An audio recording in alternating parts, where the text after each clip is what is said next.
समझ की बात हमने पिछले एपिसोड में की।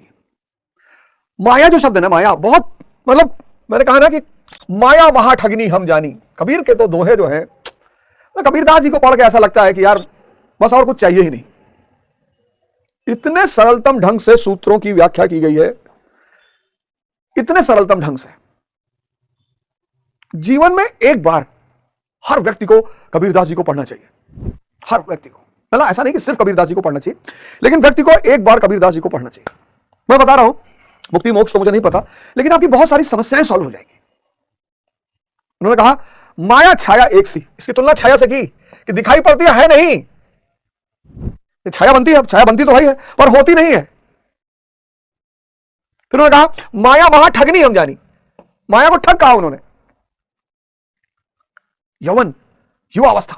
अब ठग क्यों कहा भाई? युवा अवस्था, बाल्य अवस्था, चाइल्डहुड, फिर युवा अवस्था, फिर बुजुर्गियत, बुढ़ापा। अब बुढ़ापे में, अब बुढ़ापे का दर्द पता है क्या है? बुढ़ापा, जवानी, इंद्रिय विषय संयोग, बुढ़ापा। अब जवानी में शक्ति है तो यहां व्यय हो गई, यहां फिर वो झूला, एडवेंचर, बंजी जंपिंग, रस्सी बांध के पैर में कूदते हैं खाई में, और गति 300 किलोमीटर पर घंटे की रफ्तार से गाड़ी चला रहे हैं। बुढ़ापे में सब खत्म और मन जिंदा है। तो अब है वो मन जिंदा है, विचार जिंदा है। मैं ललन टॉप के एक शो में गया, वहां एक महिला ने मुझसे कहा कि मैं युवाओं के साथ बैठकर कंफर्टेबल होती हूं, मैं बहुत सारे बुजुर्गों के साथ बैठकर कंफर्टेबल नहीं होती। और यही नर्क है। नर्क है कौन सी जगह? जहां आप तड़प रहे हो। अध्यानी का अंत आईसीयू में होता है, और 6 महीना अगर कोई रह गया आईसीयू में, तो बस वो जो नर्क की चर्चाएं होती है ना, वो सब उसको वहां पे दिखाई पड़ेगा। और एक बात और बता दूं, घर में अगर शादी हो रही है तो समय तत्काल कट जाएगा, और अगर डेड बॉडी घर में पड़ी है तो रात कटेगी नहीं। आपने गौर किया है? इसलिए लोग कहते हैं नर्क में आदमी हजारों लाखों साल रहेगा, क्योंकि दुख में समय नहीं कटता, और सुख में शादी हो रही है, घर में फेरे पड़ रहे हैं, और कब सुबह 4 बज गए, सुबह रहेगा भैया। ध्यान करिए, ध्यान करिए, और समझ रूपी शक्ति को बढ़ाइए, और अपने जीवन का उत्थान करिए, अपने परिवार के जीवन का, समाज और राष्ट्र। 52वें श्लोक में गुरु महाराज कहते हैं कि यदा ते मोह कलिलम बुद्धि विवर्तित ऋष्यति तदा गंतस्य निर्वेदम श्रोतव्यस्य श्रुतस्य चा। जिस काल में तेरी बुद्धि मोह रूपी दलदल को पूर्णता पार कर लेगी। बड़ा प्यारा वर्ड, ये सब वर्ड इतने प्यारे हैं। मोह, माया, इच्छा, सुख, फल। अब इन सारे शब्दों का एक अंतर संबंध है। बस इस अंतर संबंध को अगर आप समझ गए, और अरबों रुपए का, अरबों रुपया, इन सारे संबंधों का अगर आप अंतर संबंध समझ गए। अब आप देखो, अगर आपके पास इच्छा है तो किसकी होगी? फल की होगी। इच्छा है यानी फल की होगी। अब ना मेरी कोई इच्छा नहीं, मतलब इच्छा है किसी चीज की, इच्छा नहीं है, ये हो ही नहीं सकता। इच्छा यानी फल। सुंदरतम स्त्री चाहिए, सुंदरतम पुरुष चाहिए, बहुत बड़ी गाड़ी चाहिए, बहुत बड़ा मकान, इच्छा यानी फल। फल मिल गया, जिस फल की इच्छा थी वो मिल गया, तो सुख पैदा हो गया। अब आप उसे भोग रहे हैं, महल भोग रहे हैं, पुरुष भोग रहे हैं, स्त्री भोग रहे हैं, अब भोग रहे हैं आप उसे, आनंद ले रहे हैं, आनंद नहीं, सुख ले रहे हैं। और यह सुख माया है, क्योंकि सुख तो विचार शून्यता का है ना। जहां मन रुक जाए या मन गायब हो जाए, वहीं आपको आनंद आता है। मैं बार बार इस बात को कह रहा हूं, इस डायग्राम को देखिएगा। ये अरे जूस पीने में मजा आता है, शराब पीने में कोई नशा नहीं है जिसका स्वाद अच्छा हो, लोग स्वाद की वजह से करना चाहें। दुनिया में ऐसा कोई नशा नहीं है जिसके स्वाद की वजह से लोग उसे करना चाहें। मेरा तो व्यक्तिगत अनुभव है। ऐसा नहीं कि सिगरेट का स्वाद, कि तंबाकू का स्वाद बड़ा प्यारा, कि भैया स्वाद बड़ा, बहुत मजा आता है तंबाकू खा ना। शराब पी के स्वाद की वजह से कोई नशा नहीं करता। सेक्स, शरीर, प्रेमानंद महाराज कहते हैं ना, मलमूत्र का द्वार। खुल के प्रेमानंद महाराज कहते हैं मलमूत्र का द्वार। उसको देखने की ललक, रस्सी में बांधकर खाई में कूदना, क्या मिल रहा है कूदने से? 150-200 की स्पीड बढ़ा दी। ये सारी चीजें आप गौर करिएगा, ये सारी चीजें कुछ समय के लिए विचार शून्यता पैदा करती हैं। ये सारी, वो जो विचार शून्यता पैदा होती है वो सुख का एहसास देती है। इसीलिए इनको माया कहा गया है। धन, धन, धन चूंकि सुख दिला सकता है, आनंद नहीं दिला सकता, इसलिए धन को भी माया कहा गया है।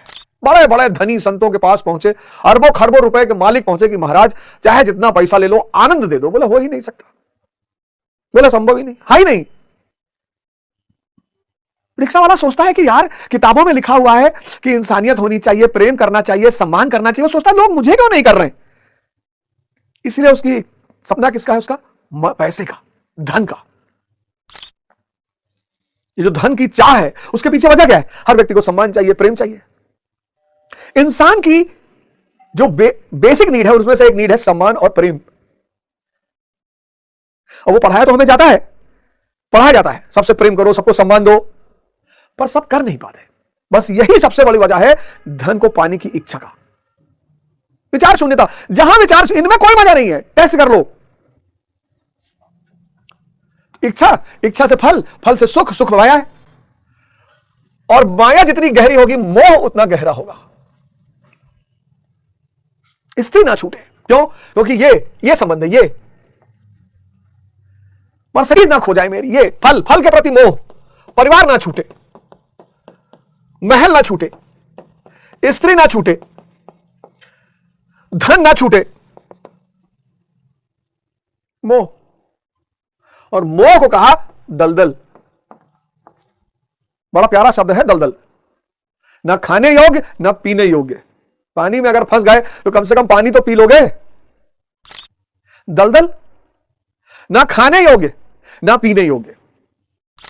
शब्दावलियां जो होती हैं बड़ी कीमती होती हैं, और शब्दों का इस्तेमाल बड़ा इंपॉर्टेंट होता है। कमल और कीचड़, शरीर, यह तन विष की बेलरी, गुरु अमृत की खान। मैंने कहा ना, कबीरदास जी को जरूर पढ़िए। ये जो मोह है ना, अज्ञानतावश, अज्ञानता, यही है अज्ञानता। ध्यान का अभाव, लोगों के जीवन में ध्यान का अभाव। और ध्यान मां है समझ की, तो समझ का अभाव। तो समझ के अभाव से क्या हुआ? इन सब चीजों का बोलबाला हो गया कि बाहर में जाए इंसानियत, हमको तो धन चाहिए क्योंकि हमको सुख चाहिए। आज का इंसान देखो, आज के इंसान का पागलपन देखो। अरे बोले इंसानियत, इंसानियत, हमें धन चाहिए भैया, अब पैसा कमाना भैया किसी भी कीमत पे, क्योंकि उसको सुख चाहिए। अब सुख के लिए सेक्स चाहिए, सेक्स बाहर है। नशा चाहिए, नशा बाहर है। एडवेंचर चाहिए, एडवेंचर बाहर है। स्पीड चाहिए, स्पीड बाहर है। यह अज्ञानता है, यह अज्ञानता है। तो भगवान कहते हैं, ये ग्राफ समझ लेना, मोह रूपी दलदल को पूर्णता पार कर लेगी। जिस काल में तेरी बुद्धि मोह रूपी दलदल को पूर्णता पार कर लेगी, लेश मात्र भी मोह न रह जाए, ना पुत्र में, ना धन में, ना प्रतिष्ठा में, इन सबसे लगाव टूट जाए। क्यों टूटेगा? जब दिखाई पड़ेगा, जब दिखने लगेगा। जैसे बुद्ध को दिखा, बीमार आदमी, बुजुर्ग आदमी, मृत, जब दिखाई पड़ने लगेगा कि अरे यार ये सुख तो क्षणिक है, ये सुख तो माया है, बाहर से आ रहा है। आचार्य रजनीश एक कहानी सुनाते हैं, उनकी कई कहानियां मुझको बड़ी पसंद है। एक कहानी बहुत पसंद है, मैंने कई सारे एपिसोडों में आपको सुनाई, मैं फिर सुनाता हूं आपको। उनकी एक कहानी है जो मेरे जीवन पर बहुत गहरा प्रभाव डाला उसने। कि कुत्ते को हड्डी मिल जाती है जब, तो हड्डी को चूसता है वो, तो जो चूसता है तो उसके मसूड़े फट जाते हैं। उन मसूड़ों से जो खून निकलता है, उसको अपने ही खून का स्वाद मिलता है, लेकिन उसको लगता है कि यह स्वाद हड्डी से आ रहा है। बस यही हम सबकी दशा है। हमको लगता है कि ये स्वाद, ये जो जीवन में आनंद है, वो परिवार से आ रहा है, वो महल से आ रहा है, वो स्त्री से आ रहा है, वो धन से आ रहा है। बिल्कुल नहीं। हाँ देखो, परिवार है लोगों के पास, परिवार है लोगों के पास। एक व्यक्ति ने सुसाइड किया, उसका वीडियो कितना और वायरल हुआ। एक व्यक्ति ने सुसाइड किया, 62 मिनट का वीडियो बना के तब उसने सुसाइड किया। कितने प्रेम से उसने विवाह किया होगा, कितनी तमन्नाओं से वो स्त्री को घर में लाया होगा। और आज स्थिति यह है कि लोग विवाह नहीं करना चाह रहे हैं, लोग किसी के साथ नहीं रहना चाह रहे हैं। आज अकेलापन बहुत बढ़ रहा है, आज लोग अकेले रहना चाहते हैं। तो जब ये दिखाई पड़ जाएगा, बस दिखाई पड़ने की बात है, माया दिखने वाली बात है, और ये यहां की आंख से दिखती है, इसलिए हम आंख बंद करके ध्यान करते हैं। ये थर्ड आई है। थर्ड आई अदृश्य को देखती है, और ये दोनों आई दृश्य को देखती है। इसलिए हिंदुओं ने बड़ा प्यारा काम किया, बहुत जबरदस्त काम किया। भगवान शंकर की फोटो में 3 आंख बनाई। ये आंख, ये थर्ड आई। थर्ड आई जो है, ये अदृश्य को देखती है। और जब यह आंख खुलती है और अदृश्य दिखाई पड़ने लगता है, तो आदमी क्या हो जाता है? विजनरी हो जाता है। अदृश्य दिखाई पड़ा तो विजनरी हो गया। जहां अदृश्य दिखाई पड़ा वहां वो विजनरी हो गया। निष्काम कर्म एक बहुत बड़ा सिद्धांत है, बहुत बड़ा। शक्ति पर काम करो, संसार परिणाम है और फल सुनिश्चित है। अब अगर यह बात दिखाई पड़ गई कि अगर मैं शक्ति पैदा करता चला जाऊं, आज गुरु महाराज क्या है? शुद्ध शक्ति है। भगवान भगवान, गुरु भगवान, दंडवत प्रणाम, गुरु महाराज दंडवत प्रणाम, गुरु महाराज दंडवत प्रणाम।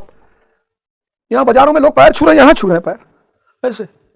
भैया पैर अगर आप जमीन तक नहीं झुक सकते हो तो कृपया करके मत छुइए।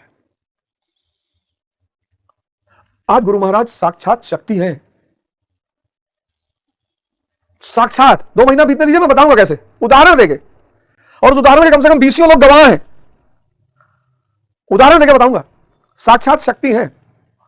आप उनका वो माया वाला रूप मत देखिए, इस वक्त वो साक्षात शक्ति है। तो जब ये बात दिखाई पड़ गई कि शक्ति का परिणाम है संसार, ये स्त्री, ये पुरुष, ये गाड़ी, ये बंगला, ये सब शक्ति का परिणाम है, जब ये बात दिखाई पड़ गई तो निष्काम कर्म, निष्काम कर्म यानी इच्छा खत्म, इच्छा खत्म यानी फल की चिंता खत्म, फल की चिंता खत्म यानी व्यक्ति सुख और माया से ऊपर चला गया, मोह से मुक्त हो गया। मोह से मुक्त हो गया यानी किससे मुक्त हो गया? बंधन से मुक्त हो गया।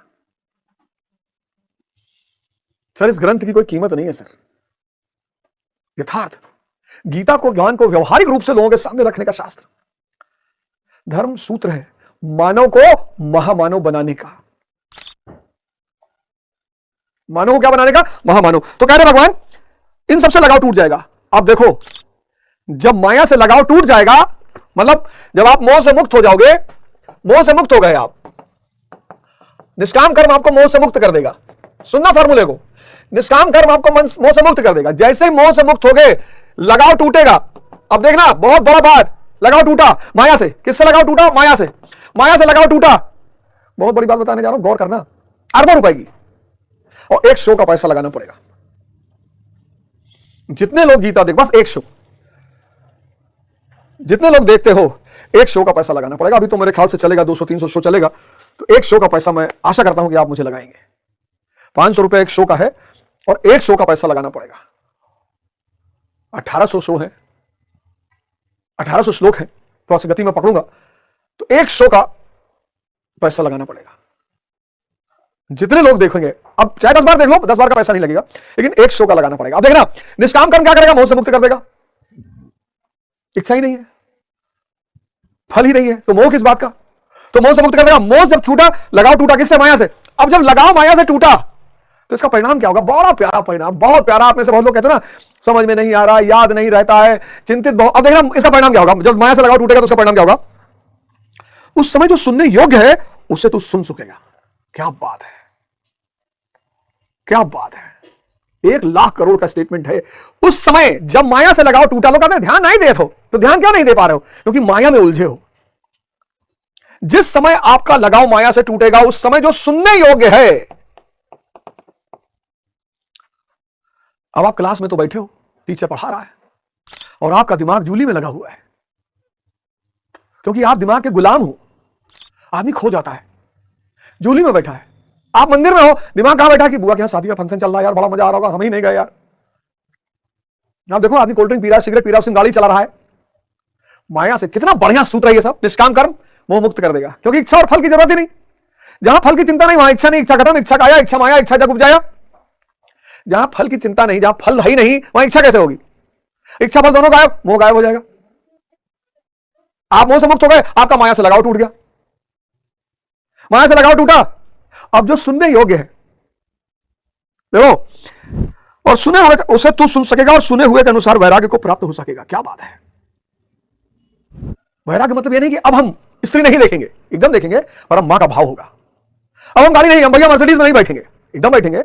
कहीं जाना होगा और मर्सिडीज सामने होगी तो बैठेंगे। अब हम घड़ी नहीं लगाएंगे, अब हम घड़ी की इच्छा नहीं करेंगे कि हमको राडो पहननी है।